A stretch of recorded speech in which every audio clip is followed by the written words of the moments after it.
Gulalee Media Network. Gulalee Fangalani, Sinisu Yawano Fito, Obsenan Kisu Garani, Siva Morma, Turega, Seni Taka, Otu Seni, Vidi Setiaka. Isatu Kenya, Ukini Febulatu, Janana Kenya, Falkawia Gugatu. Gabe Fatu, Tuwa Manakantine, Mutorkuma, Dili Kenya Danine, Finella Fasena, Angulale Fangalani, Sinisu Yawano Fito, Obsenan Kisu Garani, Finella Fasena, Angulale Fangalani, Sinisu Yawano Fito, Obsenan Kisu Garani.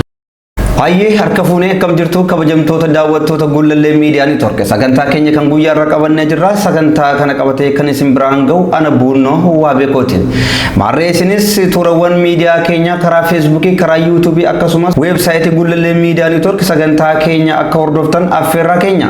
Akkasumas yaada gaaffii fi deeggarsa yoo qabaattan karaa Gulalee Media Network @gmail.com ergaa keessan nu qaqqabsiisan affeerraa keenya.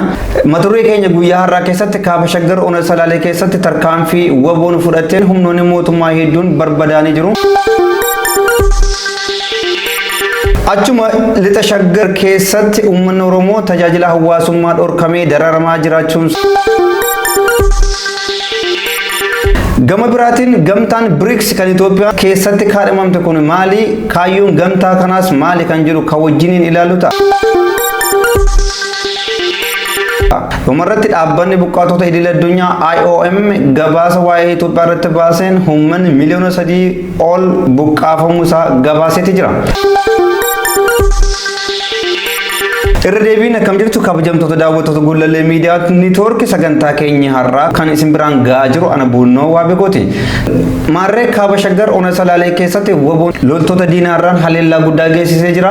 Akkasumas meeshaalee gurguddoo meeshaalee hidhannoo isaa barbaachisanis waraana kanarraa hiikkachuudhaan gara mooraa qabsoo bilisummaa Oromootti deebisee jira. Humnoota mootummaatiin alatti godina kana keessa loote galtoonni maqaa waraana bilisummaa Oromoo wabootiin socho'an hedduun kan dhuunfaadhaan ijaaraman akkasumas mootummaan Itoophiyaa kan gurmeesse hawaasa dararuudhaaf garasitti bobbaasee hedduminaan akka jiran quba qabdu.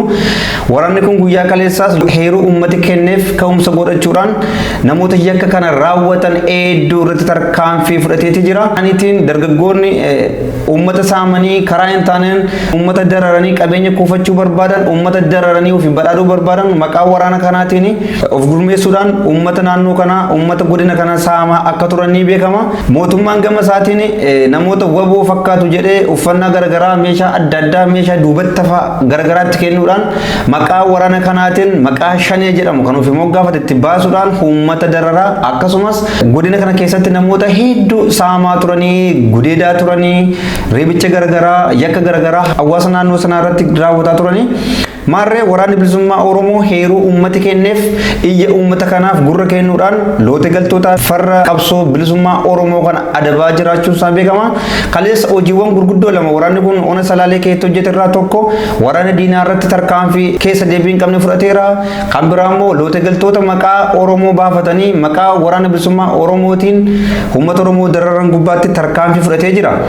Akkasumas uummati Oromoo guutummaa golee Oromiyaa hunda keessa jirtanu farreen qabsoo Oromoo ta'an namoota maqaa qabsoo baafachuudhaan namoota waraana bilisummaa Oromoo fakkaachuudhaan uummata dararan uummata doorsisan kana heeruu waraana bilisummaa Oromootiif kennuudhaan waraanni bilisummaa Oromoo akka isaan tootu akka isaan barsiisu yoo didan immoo akka isaan adabuuf akka heeruu kennitaniif gamanumaa nutis dhaamsa keenya dhaammata. Tarkaanfiin uummanni godina salaalee keessa jiraatu loote galtoota irratti fudhate kun ka'umsaa fi jalqabbii gaarii ta'uusaa akkasumas naannolee godinaaleen Oromiyaa hundumtuu kanarraa muuxannoo fudhachuudhaan waraana bilisummaa Oromoo cina akka dhaabbattan nus gama keenyaan affeerraa isiniif dhiyeessina.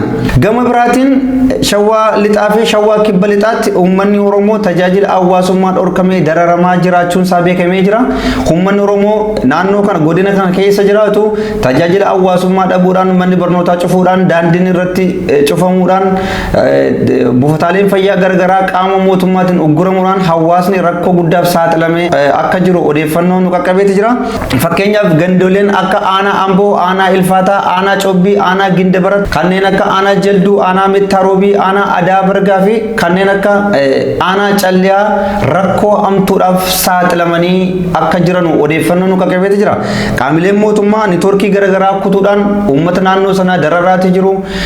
Kan biraa karaan gandoota baadiyyaa fi magaalota wal quunnamsiisu cufamuudhaan uummanni rakkoo guddaa keessa jira. Dubartii deessuun mana yaalaa dhaquu hin dandeenye, maanguddoon daandii irra deemuu hin dandeenye rakkoo guddaaf saaxilamanii jiru jechuudha. Buufataaleen fayyaa kanneen qaama mootummaatiin ugguramuudhaan uummataaf akka tajaajila hin laanne dhorkaman keessaa fakkeenyaaf buufanni fayyaa aanaa baadiyyaa kanneen akka aanaa Amboo, baadiyyaa Waddeessaa keessatti buufata fayyaa ganda Xulee, buufata fayyaa ganda Galaan, Waddeessaa, buufata fayyaa ganda Ganjii Gooroo tajaajila uummataa dhorkamanii uummanni tajaajila dhabee yaala dhabee rakkachaatii jira jechuudha. Badii mootummoleen abbaa irree darban Oromoo irratti dalagaa turan sana daran jabeessuudhaan uummata Oromoo dararaa waan jiruuf uummanni kun ammallee jaarmiyaa tokko jala hiriiruudhaan farra Oromummaa kana mootummaa kana ofirraa mulquun dirqama isaatii jechuudha. Walumaa galatti godina Shawaa Lixaa aanaalee akka aanaa Amboo, aanaa Ilfaataa, aanaa Cobbii, aanaa Gindabarat, aanaa Jalduu, aanaa Mettaarobii, aanaa Adaa Bargaa, aanaa Calliyaa rakkoo hamtuu keessa jiru. Niitoorkiin mootummaan irraa muruudhaan irraa kutuudhaan uummanni odeeffannoo walii kennuu dhabee rakkataatii jira jechuudha. Akkuma sabaatti Oromoo jaarmiyaa tokko jalatti gurmaa'uudhaan ilaalcha Oromummaa qofaan diina kana ofirraa fonqolchuun, diina kana ofirraa kuffisuun waraana bilisummaa Oromoo duuba hiriiruudhaan bilisummaadhaaf karaa saaquun dirqama Oromoota hundumaatii jenna. Ayyee kabajamtoota daawwattoota keenya gamtaan BRICS jedhamu kan Itoophiyaan miseensummaaf itti kaadhimamte kuni maali kan jedhu kan waliin ilaallu ta'a. Gamtaan BRICS jedhamu kuni miseensota 5 qaba ture. Hunda dura waa'ee gamtaa kanaa bal'inaan dubbachuu keenya dura miidiyaan Itoophiyaa fi mootummaan Itoophiyaan akka gamtaa kanatti makamte ifaaf ifaan kan miidiyaan isaanii gabaasaa jiranii kan akka EBC, Faanaa, Waaltaa miidiyaan mootummaan Itoophiyaa hoogganu hundumtuu Itoophiyaan gamtaa kanatti makamteetti kan jedhu odeessaati jiru. Dubbichi garuu akka kana miti jechuudha. Dubbichi kan ta'e gamtaan kun biyyoota Itoophiyaa dabalatee biyyoota 5 miseensa godhachuudhaaf kaadhimateeti jira. Biyyoonni kun gaaffii gaafatanii maarree miseensummaadhaan ni fudhana ulaagaa kana yoo guutan ni fudhana jechuudhaan pirezidaanti Raamaafoosaan guyyaa dheengaddaa ibsa baasaniin biyyoonni 5 kan akka Ijipti, Iraan, Yuunaayitid Arab Emirates fi Itoophiyaan kun kaadhimamaniiru. Miidiyaan Itoophiyaa immoo akka gabaasaa jirutti guutummaan guutuutti Itoophiyaan gamtaa kanatti dabalamteetti kan jedhu jira. Kuni odeeffannoo dogoggoraa mootummaan uummata biyyattiitiif kennaa jirudha. Dhugumatti gareen girrisaa jedhamu yoo jiraate mootummaa Itoophiyaa kanaa fi deeggartoota isaati jechuudha. Maaliif yoom eessatti akkamitti kan jedhu namni wal gaafatu hin jiru, namni mootummaa kana gaafatu hin jiru. Kanaafuu mootummaan akkuma fedhe uummata biyyattii sobaa jiraata. Itoophiyaan sanas ta'e kanas ta'u Itoophiyaan gamtichatti dabalamuudhaaf miseensa gamtaa sanaa ta'uudhaaf kaadhimamteeti jirti. Ji'a 4 ji'a 5 booda akka lakkoofsa faranjiitti Jaanuwaarii bara 2024 dha. Gamtaan kun biyyoota kana 5 ulaagaa guutan gara miseensummaa isaatti kan inni dabalu ifaaf ifatti jechuudha. Ammatti kaadhimamtoota ta'anii jiru malee gamtaa kanatti ifaaf ifatti hin dabalamne. Hoduu yookaan baga gammaddanii sabbar zeenaan yookaan breaking newsiin miidiyaaleen Itoophiyaa fi Itoophiyaan mootummaan Itoophiyaa afarsaa jiran kun guutummaatti sobaa jechuudha. Gamtaan kun bara 2009 akka lakkoofsa faranjiitti kan hundaa'edha. Biyyoota gurguddatan kanneen akka dinagdee olaanaa qaban Chaayinaa hundeessanii gamtaa kana Raashiyaa dabalatanii biyyoonni kun Afrikaa dabalatee Eeshiyaa tokkoomte dinagdeedhaan tokkoomte yookaan badhaadhumte ijaaruu barbaadu. Kan biraa gamtaan kun rakkoon inni dudduuba isaatii qabu maali kan jedhu ilaalla. Faallaa mootummaa USA yookaan mootummoota warra dhiyaa kana kan dhaabbatanidha. Fakkeenyaaf kan akka Raashiyaa, kan akka Chaayinaa, Iraan kun kuni biyyoota faallaa mootummoota lixaa kana dhaabbatanii keessumaan immoo faallaa USA warra dhaabbatanidha. Biyyoonni kun yeroo garagaraatti gara waraanaatti seenuu barbaadu, dippiloomaasiidhaan wal lolu. Sanas ta'e kanas ta'e gamtaan kun misoomaaf gaariidha, garuu kaayyoon isaa duuba biyyoonni akka Raashiyaa, Chaayinaa hundeessan kuni duubaan balaa guddaa ni qaba jedhameetu sodaatama. Maaliif gamtaan kun kaayyoon isaa ifaafatti misooma irratti, dinagdee irratti hojjedha jedhu yoo malee keessi isaa fuula siyaasaatiin kan ilaalamudha. Biyyoota faallaa USA ta'an, biyyoota faallaa warra lixaa kana ta'an kuufachuudhaan siyaasaa fi akkasuma sagantaa faallaa biyyoota sanaa kan dhiyeessanudha. Biyyoonni akka Raashiyaa, Chaayinaa. Kanaafuu Itoophiyaan biyya kanatti dabalamuun see faayidaatu caala moo miidhaa isaatu caala kan jedhu turtii yeroo muraasaa booda kan waliin ilaallu ta'a. Gama biraatiin dhaabbanni buqqaatota idil addunyaa IOM gabaasa baaseen Itoophiyaa keessatti uummanni miiliyoona 3 buqqa'uu isaatii ibseeti jira. Naannoo Amaaraa keessatti namoonni qe'ee isaaniirraa buqqaan dhibbantaan 44, naannoo Tigraayirraa kan buqqaan dhibbantaa 39, akkasumas naannoo Affaariirraa immoo kan buqqaan dhibbantaa 6 jedha gamtaan kuni. Walumaa gala dhibbantaan 18 sababa gogiinsaatiin kan buqqaan hoggaa ta'u miiliyoona 3.2 afur tilmaamaan naannolee 10 irraa buqqaanii jira. Dhaabbanni mootummoota gamtoomanitti waajjirri dhimma godaantota idil addunyaa kunis IOM beeksisaa keessatti maal jedhe naannolee 11 keessaa namoonni miiliyoona 4.3 ol buqqaaniiru jedha. Ragaan kun immoo baatii sadaasaa bara 2022 irraa hanga waxabajjii bara 2023 jechuudha. Dhaabbanni kun ibsa isaa keessa gabaasa isaa keessatti parsantaadhaan kaa'ee jira. Irra caalaan kan buqqa'e naannoo Amaaraati dhibbantaa 44 jedha. Naannoon Amaaraa irra caalaan kan buqqa'e wal waraansa kaabaa yookaan mootummaa federaalaa fi humnoota TPLF wajjin kan wal qabaterraan kan buqqa'anidha.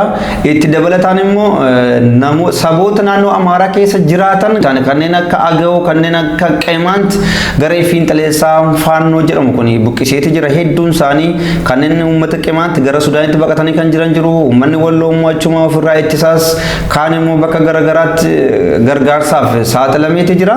Kan biraa naannoo Amaaraa kana keessa uummanni buqqa'e kuni shira siyaasaatiif qabsoodhaaf akka isaanii mijatuuf hokkora kaasuudhaaf, fincila kaasuudhaaf naannoo Amaaraarraa uummata isaanii buqqisanii gara magaalaa Finfinnee fiduudhaan, gara dachee Oromiyaa fiduudhaan fiinxalayyiin Amaaraa shira gargalaa daragaatti turanii hundumaafuu uummanni miiliyoona 3.4 kun buqqa'eeti jira Itoophiyaa keessatti akka gabaasaa IOM jechuudha. Hayyeen kabajamtoota daawwattoota keenya sagantaan keenya kan guyyaa irraa kara Gullallee Miidiyaa Neetwoorkii isiniif dhiyaate kanuma ture.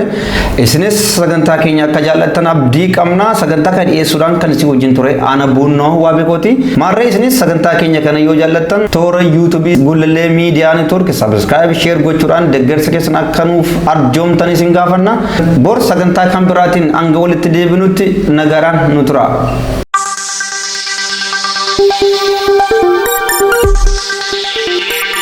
Gullallee Miidiyaa Neetwoork. Gullallee fangalaani sinnisu yaawaan ofiitu obseenan kiisu garaani sifa mormaa ture gaarii teenye takka hodhu obseeni bidirqisee biyyaka. Ibsaatu keenya urjiin ifee mul'atu jaalala keenya bakka guyyaa gubatu.